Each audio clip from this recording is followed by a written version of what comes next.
สบายดีมื้อนี้สิมาสอนโซโล่สาวหนองไห้เนาะมาฟังกันเบิ่งกันแล้วกันเด้อ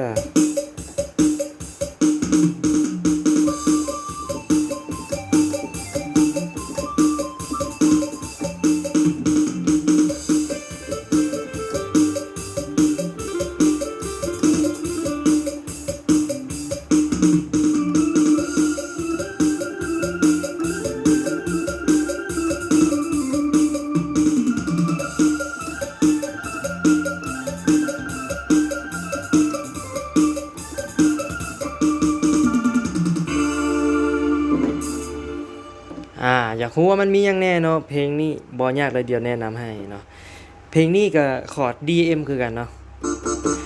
ยิงตามเนาะแต่ละอาจารย์แต่ละนักร้องเนาะบ่จำเป็นบ่สำคัญว่าจะต้องคอร์ดได้เนาะแต่ว่าในทริกนี้หรือว่าในคลิปนี้จะมาสอนก็คือว่าจะลิ้นเป็น DM เนาะก็คือทำอิฐเนาะ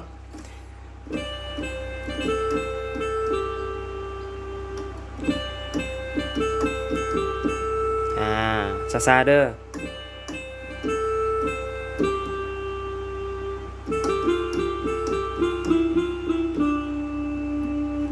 แล้วก็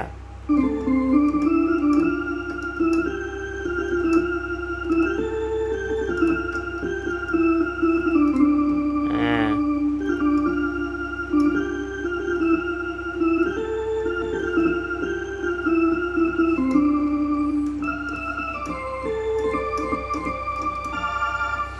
เนาะก็สิประมาณนี้เนาะฝึกตามเบิ่งเนาะสำหรับเพลงนี้ฝากไว้กันแล้วกันเนาะ